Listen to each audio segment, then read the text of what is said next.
Hello everyone, welcome back to another G1 Transformers review. Now I can't believe that I haven't done this guy before, but when I was going through my videos I couldn't actually find that I'd uploaded a film about him, so maybe a little bit past time when I would have done a review of him is G1 Scourge.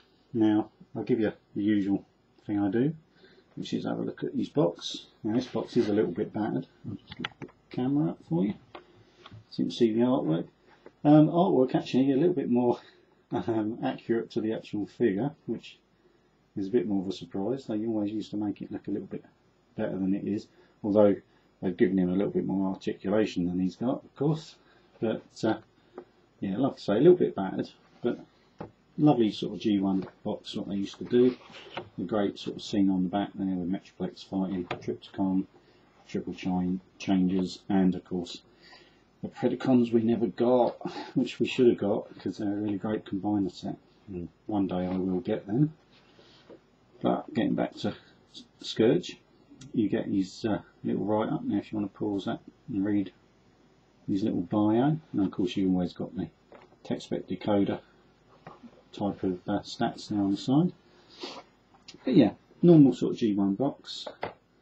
As I say, not in its best condition, but it does show the original price up the top there of $10.99.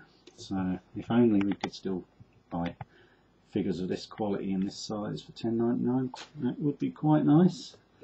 Maybe in the 30th anniversary they might do something special. Anyway, getting back to Scourge now. This guy was made from the fallen Decepticons from the 1986 movie where they attacked the Autobot city on Earth. I believe Scourge, now this is just going from memory, but I believe he was made from Bombshell. A lot of the Decepticons found themselves floating in space with Megatron, and then of course Unicron came along and converted Megatron to Galvatron and converted all of the fallen Decepticons either to Cyclonus and Scourge, and then with Scourge he created some extra versions almost of himself, almost clones, called Sweeps, which were like his troops. And I believe Cyclonus was supposed to have had sort of like he classed his armada as his sort of clone troops. Now Scourge's ones did actually sort of make more of an appearance in the later part of the movie, yet Cyclonus' ones never really did sort of seem to show up anymore, so whether that was just a little bit of a mistake. But anyway, getting back to the figure, this is a little bit of backstory. You do get of course his instructions, and as with this sort of series of figures, they came with a double-sided poster, which was on one side a battle scene, and on another side all the figures from the 86 run of toys. Now Scourge himself came with a couple of accessories, and one's actually attached to him already, which is this little blue booster part, which actually, as you can see in the picture of him on the box, goes on his head. Now they've made that removable, and there were two versions of this. Now there is an earlier version which this is in two pieces, so it was like it could fire a missile, although it was just plugged in, so it wasn't a sprung loaded sort of weapon. But this is the later single piece version of it. They've made it removable, but to be quite honest I'm not entirely sure why, because it doesn't seem to serve any other purpose. It's not like you can actually fit the gun on, although it'll fit in the hole, it's not tight enough. You could kind of sit it on there and it'll just about hang in there, but it's not how it was ever used in the movies. So again, that's maybe a little bit of kids' artistic sort of like imagination sort of play to actually use it that way, but mainly you just want the booster sat in the top there, and it does kind of add a little bit more to the actual look of the character as well when he's transformed. I'll give you a little bit of a look at the gun what he comes with, which is quite a nice moulded blue blaster, unique to him as well. And of course we get his alt mode, which is a hovercraft sort of cum spaceship. A lot of people refer it to a bar of soap, which is a reasonable sort of like interpretation of the design. It's pretty much a shell, not the greatest sort of alt mode, to be honest. I mean, it's futuristic as Cyclonus was. They weren't based on anything in real life, but I suppose it's just a bit of fun. Came with sticker applications all over. Like so, as you can see, it's a little bit peely here, which is due to them being right to the edge. There are two versions of this guy. There are this version, which is the stickered version, and there is another version which this whole section here, all the way round, almost like that shield part, was in blue moulded plastic. But other than that, they're exactly the same. You get the rub sign on the side there. I don't know if that still is going to work for us. It's a bit cold today, so it might not. Just about see it there. Only just though. As I say, it is a bit cold today, so trying to get that to work after about, I don't know, what, 24 years, something like that, 25 years. Now, yeah, just about see the Decepticon logo there. But yeah, a reasonable sort of alt mode. A little bit of kibble underneath, but not greatly. And he does have 3 little wheels. It is something to note that these can get damaged. So if you are picking one of these up, it's another thing to look for. And of course, underneath at the back there, you get Hasbro 1986 Takara Co. Limited. Again, 1986 and made in Taiwan. But yeah, that's his alt mode. So to transform him is pretty simple, as with a lot of G1s.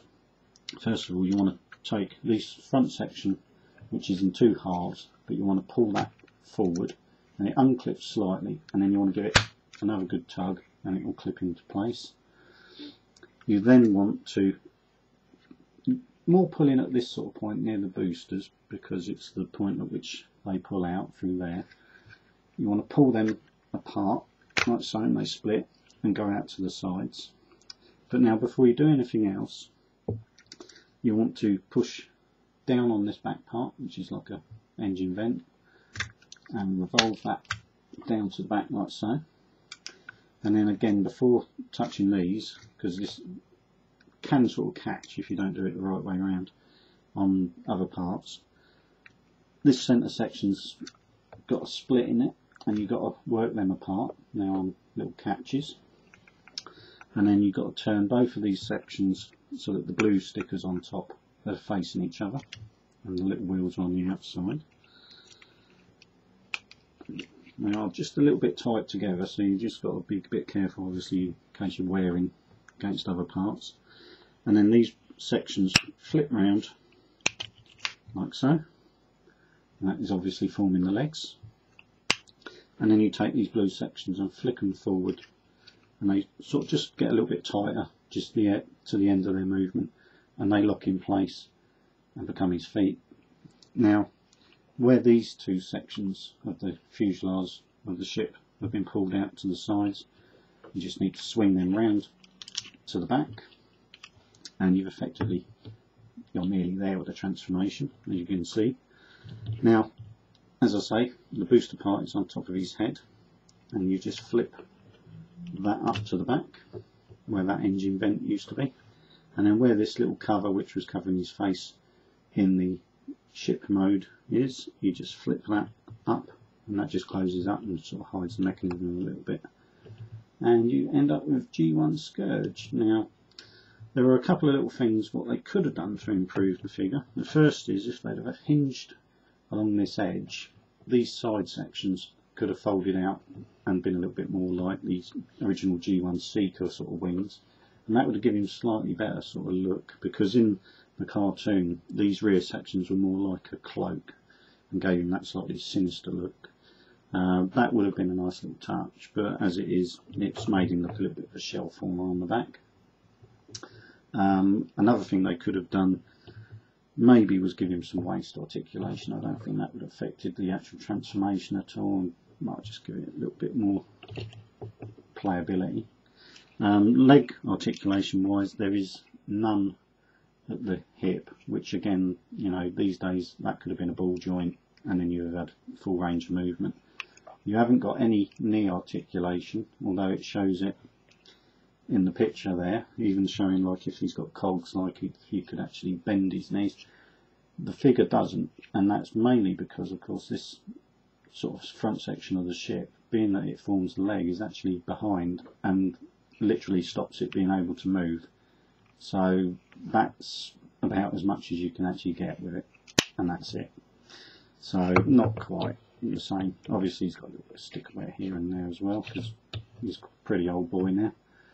Arm wise he's not so bad.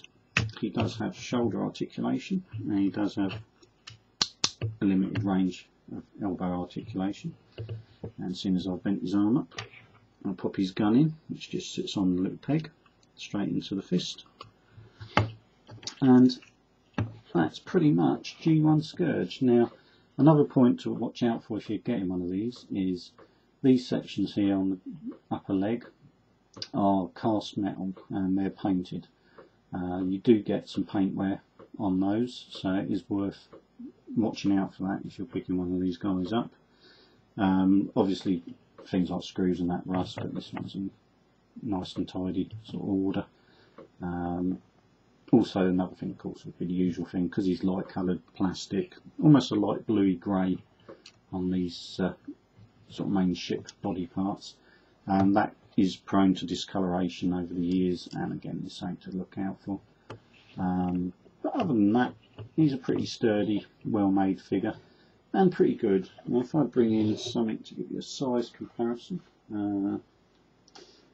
I'll bring in the Prime RC figure. Now as you can see, this was classed as a deluxe back in the day, and you can tell the difference now between how from G1 to the modern ones, how deluxes have sort of shrunk. And bearing in mind he's also made with parts which are made of metal, you'll get what I meant from one of my earlier vlogs where I was saying about the quality side of things has always been sort of going down, in the fact that I used to have a lot of metal parts in the Transformers and now it's all pretty much plastic other than the odd screw.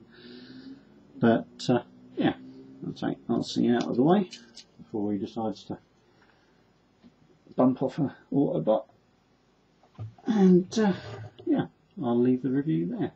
Now there is a later version of this which I am going to review next, which I will be showing this guy as a comparison to.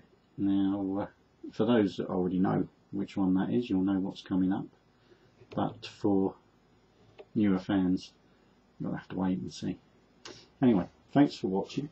Please feel free to comment and subscribe, and please feel free to rate it as well, and I shall see you again for another Transformers review, or if I'm lucky next week I might well be along with a nice haul vid, but you never know.